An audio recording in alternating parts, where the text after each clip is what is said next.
Hello, everyone, and welcome to Schmidt List. I am your host, Kurt Schmidt, president and partner at Foundry, and I have a great show for you today. We're going to be talking about all things management. So, you want to become a manager, huh? Well, my friend Scott Brown and I are going to share some insight on what you should be thinking about if you're interested in moving into managing roles, or if you already are a manager, maybe you'll pick up some tips on ways that you can, better manage people. So the Schmidt List is a show that's meant to inspire and educate up and coming leaders. So thank you for taking the time to join me. Before I jump in, I do have to do a quick plug for the book that I just recently launched. This is great for all you managers out there. So if you're looking to build your networking skills, if you're looking for a system around networking, this is great. And actually, this book helped spark Scott and I's initial conversation because he's also interested in writing a book on management. So we're going to talk about and get his ideas on things that you should be thinking about when it comes to managing people. So I'm going to jump right in and introduce Scott. Scott, how are you today? How you doing? Doing great. Thanks for having me. Yeah, I'm glad you're here. So, Scott, tell me a little bit about your background. How did you get into what you're doing now? What are you doing now? What do you do these days?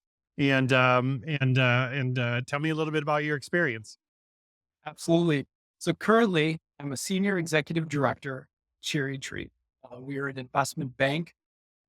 Investment banking helps companies with complex financial transactions like Yep. mergers and acquisitions, capital raises, selling companies, buying companies, divesting business units, things like that. My entire career, I've been an operator, primarily been within technology, building and scaling teams.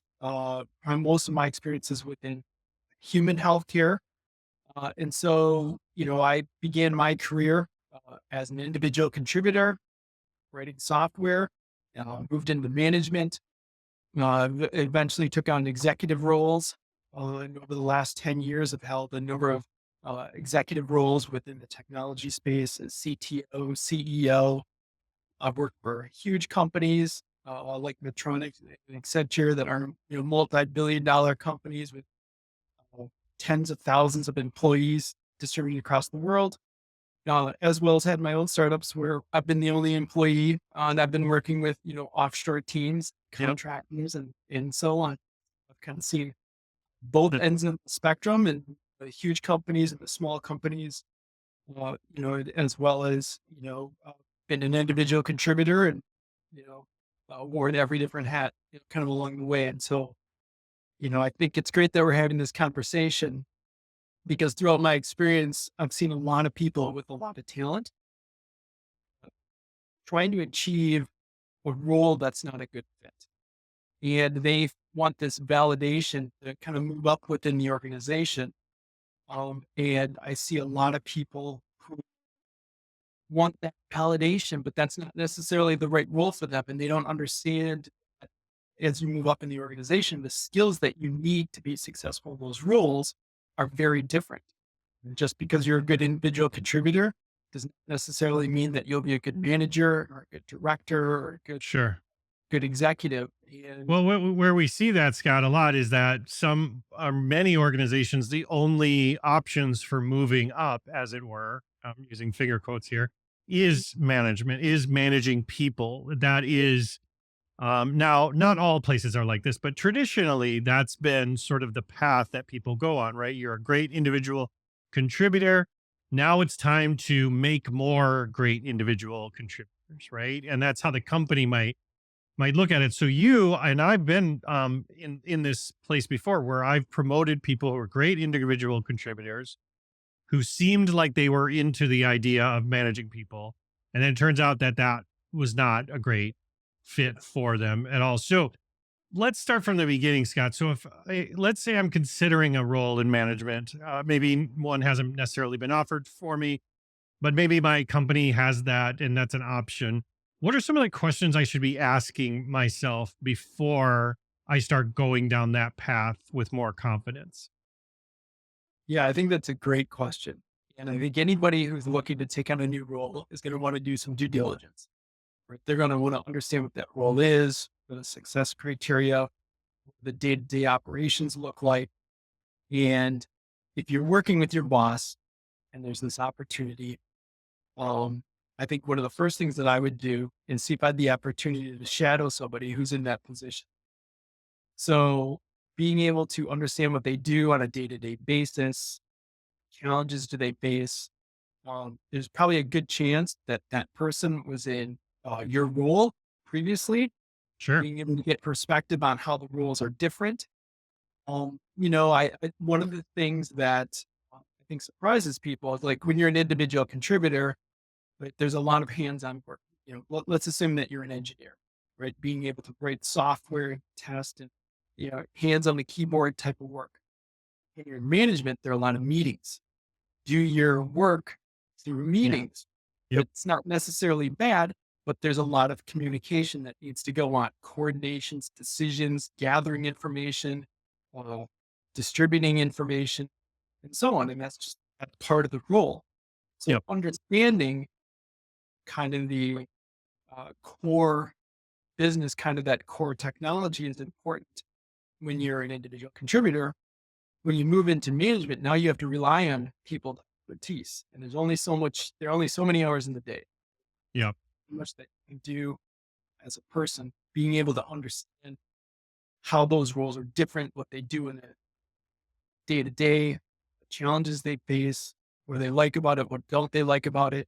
I think it'd be really important to understand before you move into that role.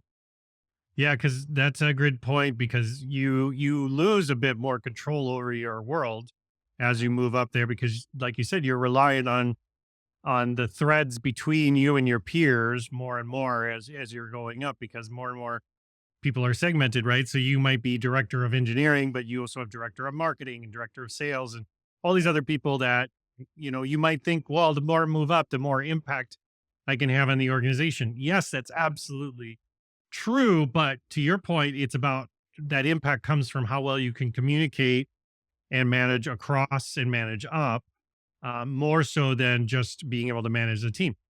And that's where I think people struggle the most as they move up those roles is that, as an individual contributor, my expectations are kind of boxed in, right? It's I need to deliver this by this and it needs to do this. And it's pretty straightforward. But to your point, I need now if you're in that management role, you need to go to all these meetings, and you need to.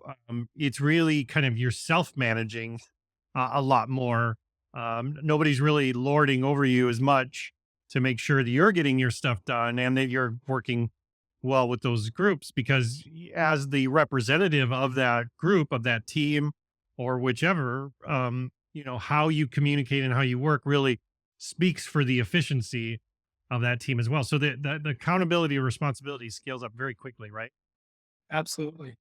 And, when you're an individual contributor, right, typically somebody says, this is what we need to get done. Here's the Yep. project. Here's how you fit into the project. These are the priorities and things. And then you manage your time.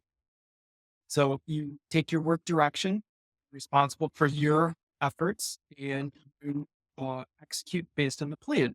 You know what your deliverables are. You know when they need to be delivered, the quality, things like that. Work with your peers to be able to get things done. When you're a manager, being able to distribute that and make sure that people are fully allocated, they're aligned. That's a little bit that's a different skill set, right? That is understanding the work that's required, but then also understanding how all these pieces go together and fit into the bigger picture. So, for example, if you're on an engineering team and then your work gets past test and then they QA it, but the cycle back, how do we communicate? What if they Yep. find bugs? How do we do that? So then the manager being able to coordinate those efforts. Again, it's a different skill set and not necessarily writing the code, but being able to manage expectations and set deadlines and very quickly estimate how long work will take. Oh, we found a bug, but how long will that take? What does that do to the schedule? Do we need to communicate back to the client or the executive Yeah. or however that works? And so that being able to understand how you fit into the bigger picture and then manage those expectations again is a very different skill set than it developing software. is.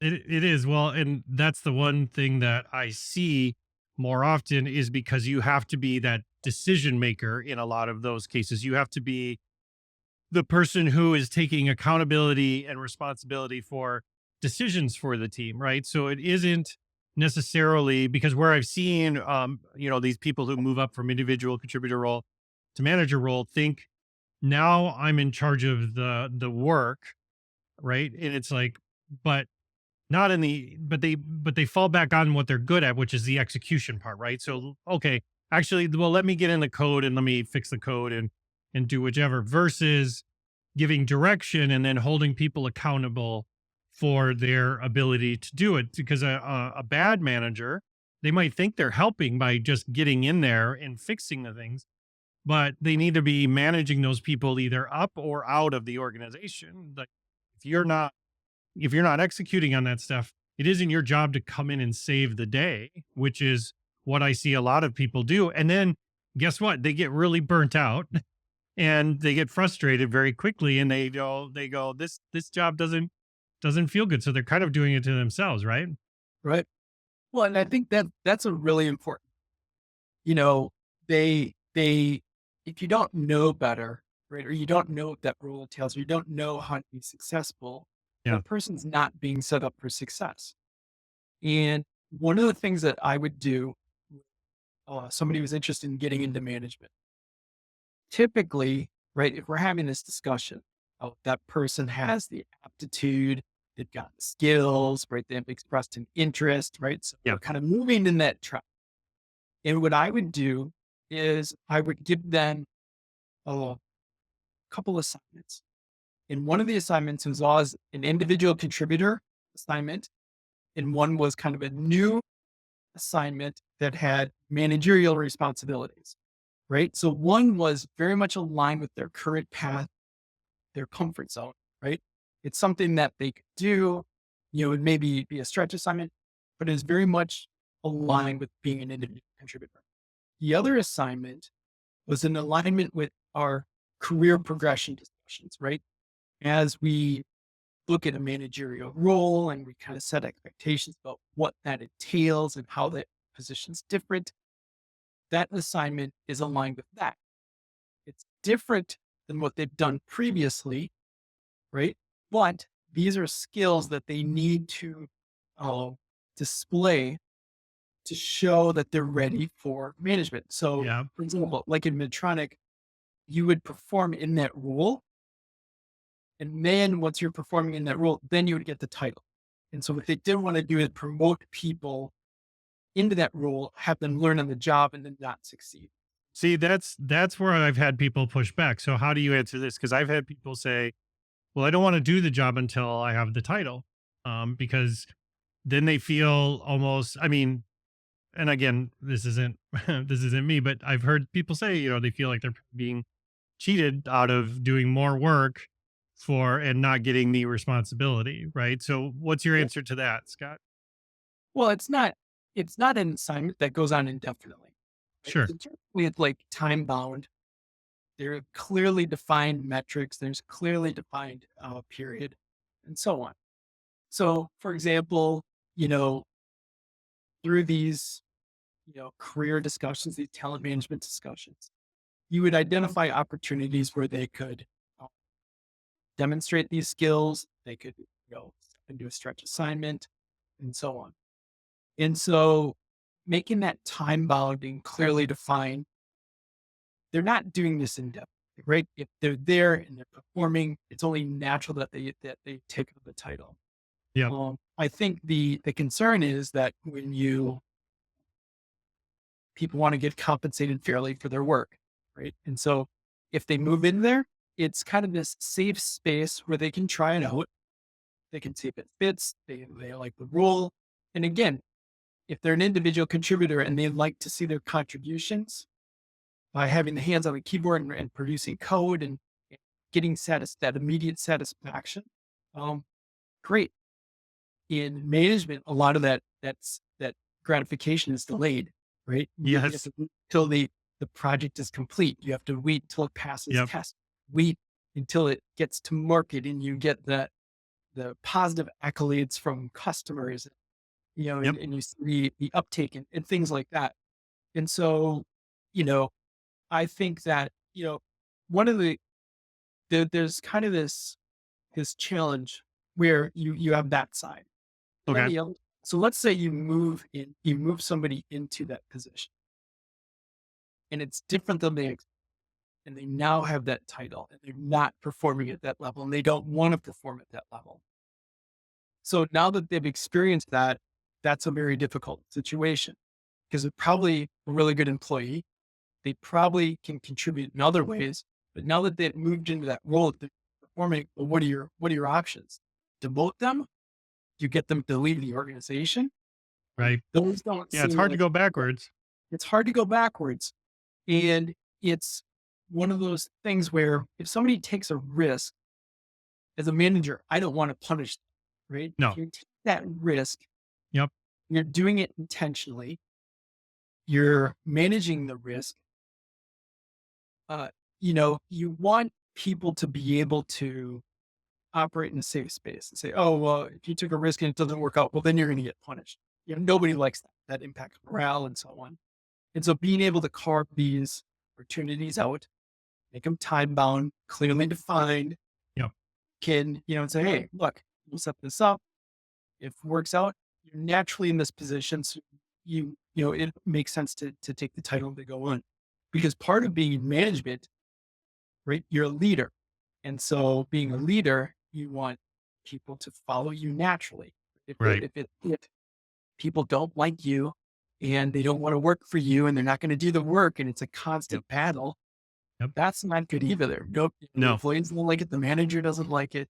And so there's certain things that where you want to um, create that safe environment where they can learn.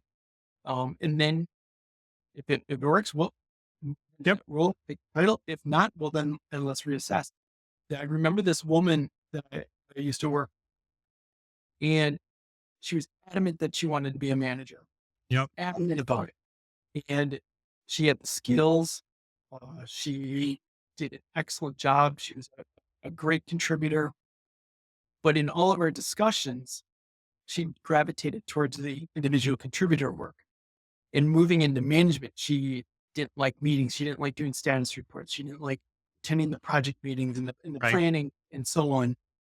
And there was this lack of awareness, right? Like what she was good at in her desires. And I think of it as like this Venn diagram where you've got like the needs of the company, and then you've got kind of the skills and the desires of the employee. And she saw that and she saw the prestige that went along with the title of manager. But in all of our discussions, the skills she needed to be successful in that she either didn't want to do or she didn't have the Yeah. skills. And she kept forcing that. And again, every time I'd give her the opportunities to pick the manager tasks or the individual contributor tasks, 100% of the time she would do that. 100% of the time. Yep. 100%. And so that was a difficult position because I said I would promote you just because you're an excellent contributor, but not into that role. You Yep. can move up kind of the technical individual contributor role, but in all these things, these are the things that you need to demonstrate for me to have a case to go to my superiors to promote you. And I don't have that. And without you Yep. demonstrating these things, I can't build that case to support you.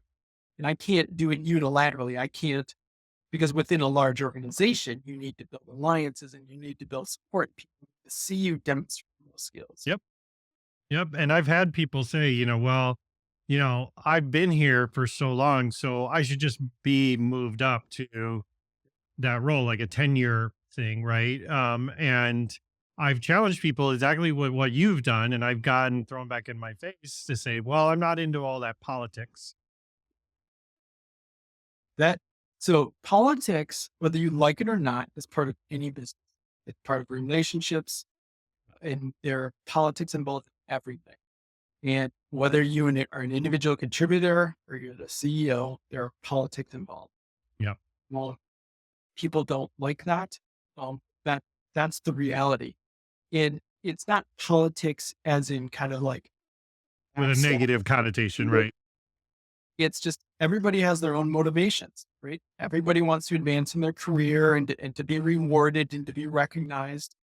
Um, so it's not necessarily bad, but when you have, when you look at an org structure, right, it's kind of like a pyramid.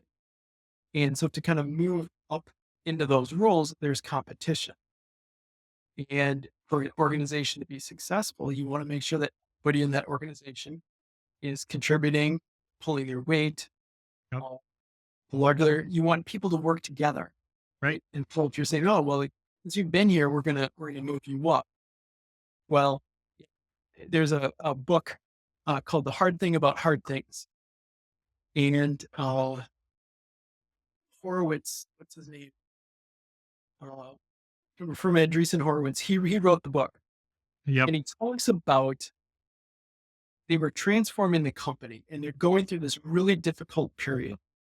And every 6 months, he revalidated every single position in the company. And he looked at like, what are the needs of the company? What are the person in that position? And because the company's needs were constantly evolving. So in Yep. that Yep. diagram, he said, Yep. is the person growing with the position or not? And he had to fire some friends. He had to fire some people who weren't keeping up. He had to hire people above his friends because they weren't growing position. Yep. And that's a tough thing to do. And as you move up in the organization, so let's say you have somebody who's been there for a long time, they've got the tenure, and they keep getting promoted. If they're not able to make those difficult decisions and have those conversations and just develop other people, that's not good for the organization. The No. organization's not performing, and that's not good for anybody.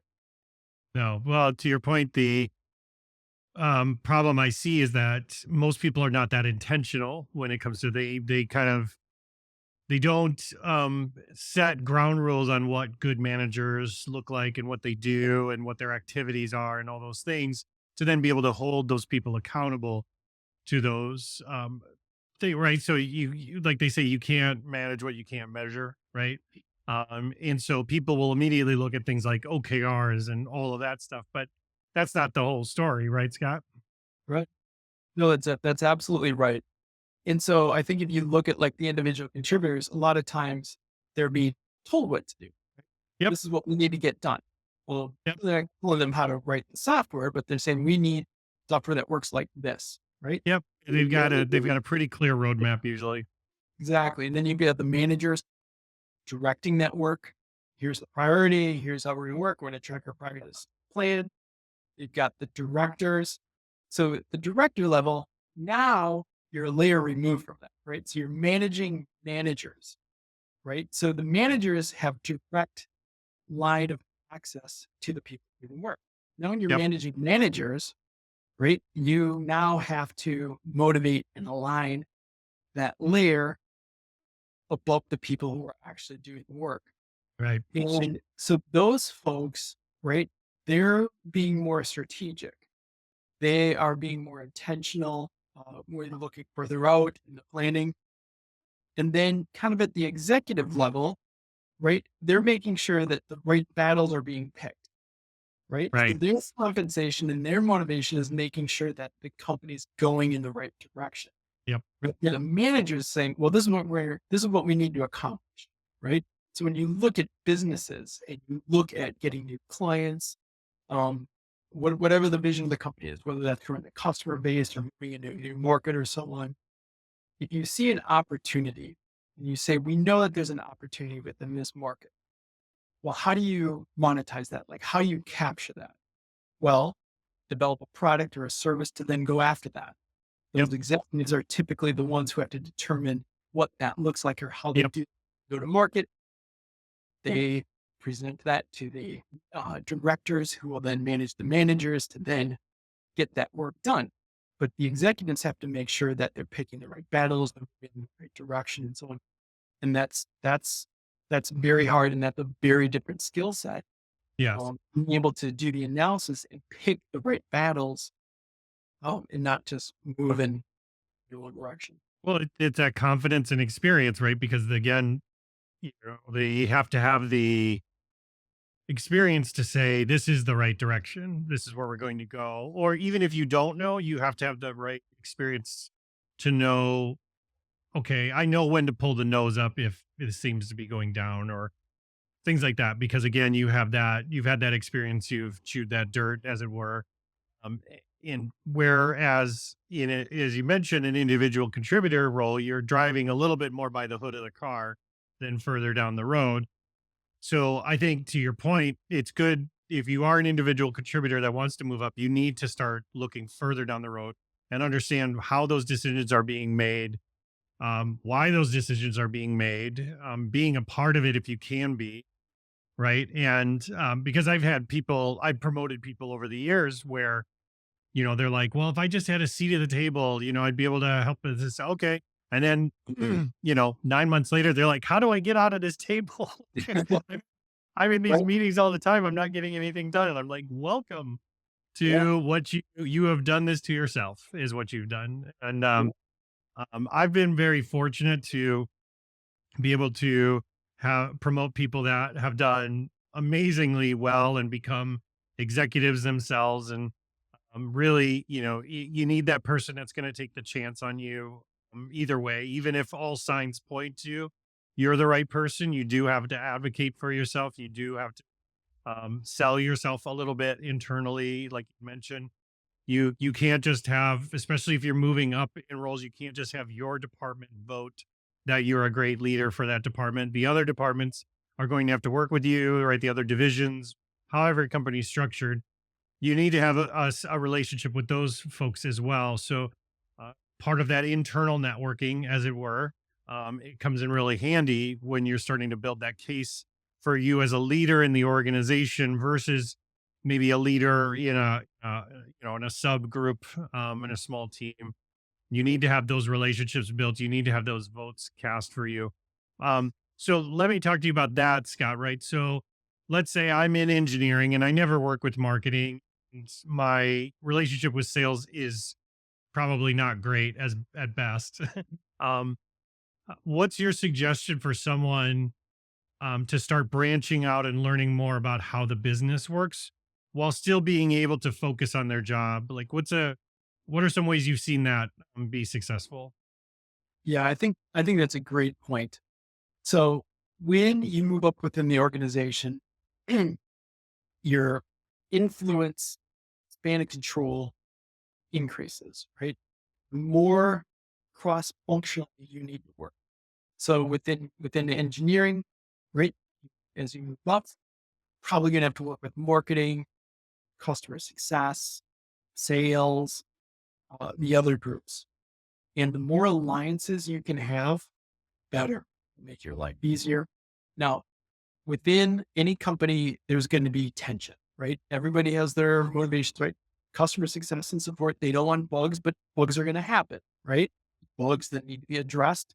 You've got your product roadmap and you have to address bugs, right? So you're going to have this tension.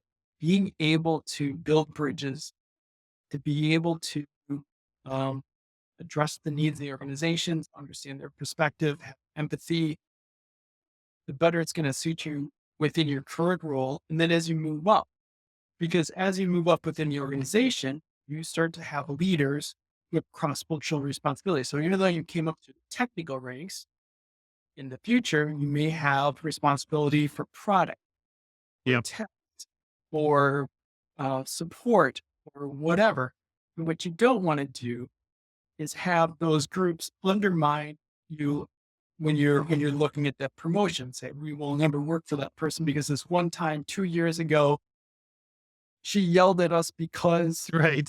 Right. drug or whatever, right? Yep. You The don't want, lore. yeah. And so I think that's the thing here, being able to understand those rules. And let's say you're interested. What I've seen is that a lot of times people will have their functional responsibilities and then they will typically have project responsibilities. And within the different projects, you get opportunities to work cross function, right? To be able to work product, whether it's part of a scrum team, or you're working with customer success and doing client Yep. visits, things like that. And so I think that, yeah, the managers being able to carve out opportunities Within large organizations, people tend to be specialists, right? So huge organizations, you specialize in a very specific function. It's harder to be cross-function. Yep. Within small organizations, you tend to be more of a generalist. You wear a lot of different hats because there's just fewer people with the same amount of responsibilities. Right. And so it's easier to get those responsibilities in a small organization. So large organizations typically are more intentional about uh, talent development and opportunities and so on, and putting that in your performance plan on things that you want to do so that you express those intentions for it. So as those opportunities come up, you're considered for those things. Yeah, I think what you were saying there is really important because you do have to hold up the mirror and understand, like, am I, I've seen it over and over again, like people that maybe grew up more in the finance thing, they solve problems more with spreadsheets, whereas programmers solve more problems with code, marketing solves problems with marketing. You have to hold up the mirror a bit and say, am I growing as a leader? Am I expanding my skills, my problem solving skills?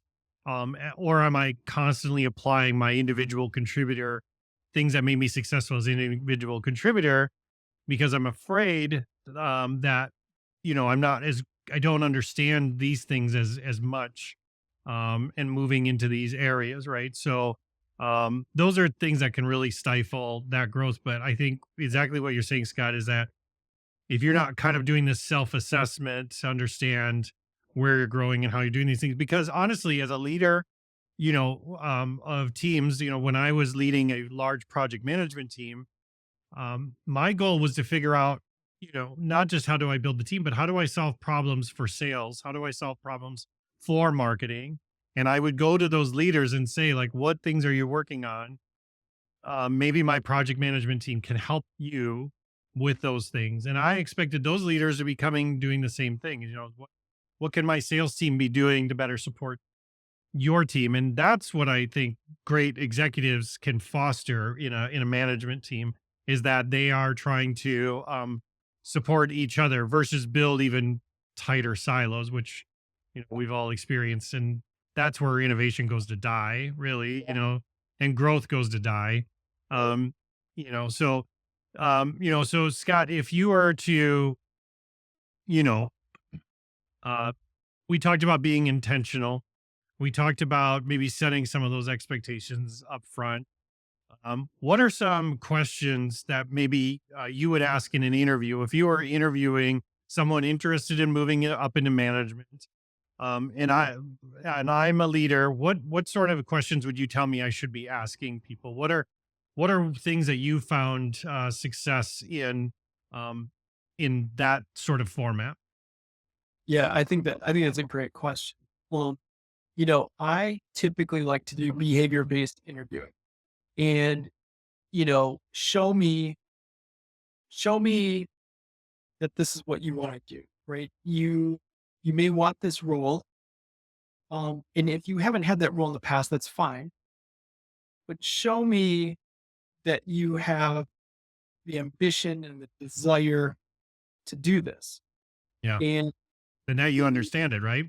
that you understand it. And I think that, like, to me, it's more important to see the demonstrated behaviors. So, for example, if somebody wants to move into management, that they are taking the initiative to take on additional assignments, to learn about the role, to try and work cross functionally. That to me is really important. I'll give you an example of myself.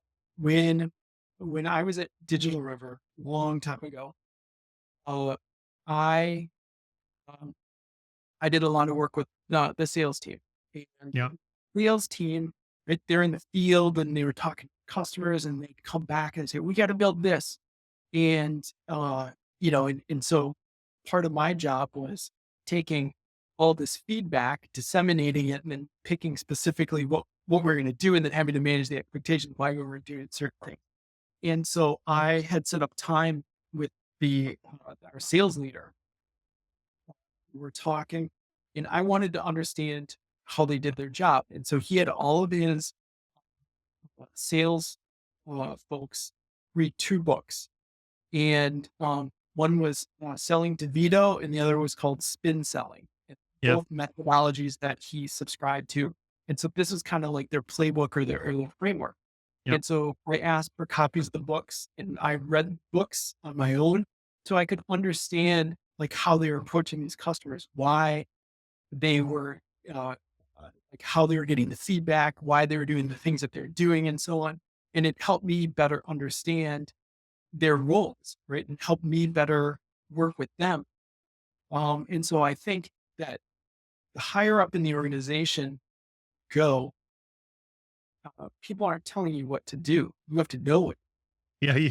You have to know what to do, or you have to be so curious and so determined that Right? you're going to figure it out. Right.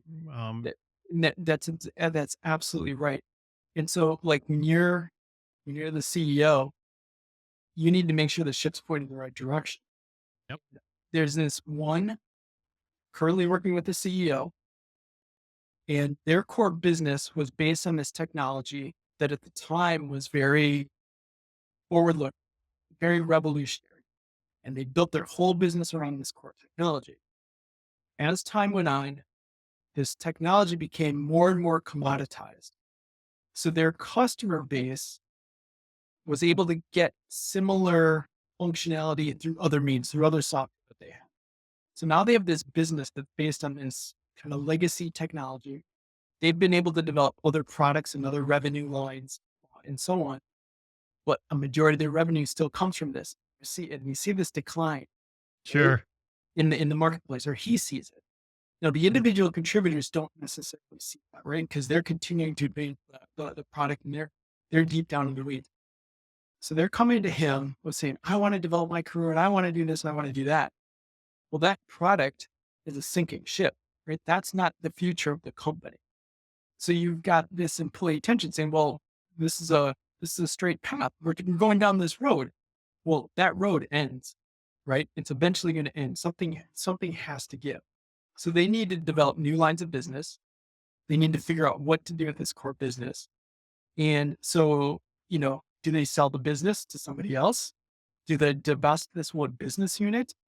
Do they do a capital raise so that they can now have this war chest where they can um, go build new products and compete in other areas of the market? Because they've got a really strong customer base. They've got a really strong brand. Right. But they know revenue, I think is about 60 to 80% of the revenue that they generate is on this platform that's slowly, Yeah. right? Slowly dying. It's slowly dying. And Yeah. so how do you manage expectations with employees like that? I mean, that being an executive and say, we're going in a different direction, but Sure. Yeah. your job isn't going to exist in 5 years, right? That creates panic. And so you need to manage those expectations to kind of lay out the plan. Yeah. What is the product? What are we going to be doing? Like all those different things, those executives need to figure out and then manage the expectations of the individual contributors. Doing that, it's a very different skill set than the current technology that they work with. Well, and that's an opportunity for that leader too, that CEO, to go to those individual contributors and be intentional and lay out, this is sort of the roadmap. This is where things are going. And I've seen exactly what you've talked about before. And I've seen companies basically just reduce staff by half over time because those people were so locked and loaded into that path before. And that the idea of changing it, they're not interested in going along with that change. And so as a leader, you got to recognize that very quickly and say, okay, great. Well, then you will go with the ghost ship, and, sort of disappear off into the sunset. And this core group will stay with, as we start to innovate and start to move towards the future of the organization, because you can't just assume that if you're going to have to make those types of changes, that people are just going to come with you. And that can be really challenging, as you mentioned. Right. A person hiring people they knew, people they're friends with, maybe people they've worked with before. And now you've got to, you know, to them, it might look like you're pulling the rug out underneath them. But that's, again, that's your fault. That's a communication gap. They should have already known that the rug was being pulled a long time ago, and they could prepare for it, right? You know, markets change quickly, right? They sure There's do. there's legislation that happens Yep. that also, boom, changes an entire market. Sometimes you have more warning than others. And, in this case, Yep. they can see it. He's managing the expectations. Um, but at the same time, it's, when it's that book, like, Who Moved My Cheese? Yes. Right? Yes. And Great. not everybody has that plasticity, or that, that kind of that flexibility. Yep. And because you're like, well, this is what I do. I like my steady state operations. I don't want to have to keep, but that's, again, the higher up in the organization, because the board of directors is going to look at the CEO, say, well, where do you see opportunity? How are you going to capitalize on it? Right? We gave you money. How are you going to turn it into more money? Right? And those are very different questions. And the CEO is struggling. Yes. Well, do we just sell the company? Do we divest this business? Do we Right. do our spend on this and then transition those resources to a higher growth area and just kind of sunset this? But will that really maximize our value? So there are a lot of questions that are being asked about. Yeah. And Makes sense. again, that's a very different skill set, making sure the ship's pointed the right direction, you're picking the right battles, and it's like, because, again, the board's representing the owners. The board's making sure that you're making wise decisions, you're doing what's best for the shareholders. So do you have a plan that lays out clearly, I give you this amount of money, you're going to turn it into more money? Because is it coherent? How are you mitigating your risks? And Yep. how you distribute that to the employees? And I think that's where, you know, I've seen some where I've seen the happiest people. It's like where they know themselves, right? They know what makes them happy. They know what that looks like, and they find that. Some people, right? That is a CEO role. Sometimes, so like the role that I'm in now, I'm not an operator anymore. I'm an advisor. And Yep. so I'm not in the weeds. I'm not the one actually making the decisions. But what I have is a really good perspective on the industry, markets, trends, valuations, things like this. And so these executives and boards who need help come to us and say, well, what are my options? Okay, well, we can raise money, we can invest, we can, you Yep. know, sell the company, we can buy other companies for you and help you grow, and being able to lay out all those options. And so again, what I do is I can lay out the options, but I'm not the one actually making the Right. Yep. decisions. And I kind of like that. Not this, I think the first time in my nearly 30-year career where I haven't had people directly reporting to me. We've got teams that we work with, but it's I think that's a natural progression I've seen with people moving from individual contributor to manager to, know, yeah, um, and, you know, yeah. Because I think people see a lot of the prestige and the money that goes with the titles, but they don't necessarily understand kind of the stress, right? They don't yep. understand the challenges and things that go along with that. Yep. It's when you, let's say, for example, you're like Jeff Bezos, or Warren Buffett or whatever. They catch a lot of flack, just because they're rich, right? They draw a lot of attention. And when you move into those roles, uh, you know, it's funny, we're working with another CEO, and he wants to sell his company because part of the reason is because of all the attention on him. He goes to the lunchroom, he has his lunch, the people comment on what he's eating for lunch every day. Or, and there's just a lot of attention there. He makes a decision, everybody questions his decision or second guesses. That's part of the job, right? That's part of the kind of the managing expectations, communications, and so on. Well, but it's a skill set in itself. Well, knowing that you have to do that, you have to do it successfully, Yep. challenge. And so he's like, I want to go back to programming. Like, I started this business, Sure. love doing it, but I'm kind of burned out. And he's like, Yeah. oh, the next thing. And so that's it, it's good for him. He's been very successful. But I think that's one of the things that people don't realize when they move into those positions. Like everything that you have the visibility, everybody knows you, all eyes are on you. Everything that you do gets scrutinized. Yep. It's manageable, but that's just uh, more areas you need to put your effort. That's right. Well, Scott, thank you so much for taking the time today. I could talk to you all day about this because you're gonna have to come back out and we're gonna talk more about it. So I appreciate it. But in the meantime, if I want to connect with you, Scott, if I want to learn more about the work you do and where you do it, where do I find you? Where are you most? Yeah, I'm most active on LinkedIn. I just posted an article there about my transition to investment banking. It talks a little bit about what investment banking is, my previous experience. It's kind of along the lines of this conversation. Our website is cherrytree.com and it talks about all of our services there. I'm working on a few more articles to come out soon. I'll kind of continue on the investment banking theme and then posting some articles on uh, different nuggets of information that I think helpful business owners and executives and different companies. So yeah, like I said, most of it is on LinkedIn. That's where I'm the most. So feel free to reach out. Cool. Well, thank you again, Scott. Thanks for the time. I really appreciate it. And we'll talk again soon. Okay. Thank you. Thanks for having me. Okay. Yeah. All right, everyone. Well, thanks for taking the time to join us. I really appreciate it. And if you're interested in building your network, well, have I got the book for you? So make sure you check out the Little Book of Networking, and you can go find it on Amazon. And it's been getting some really good reviews. I'm very humbled by it. So I appreciate you taking the time out of your day to listen to the show, and we'll see you next time.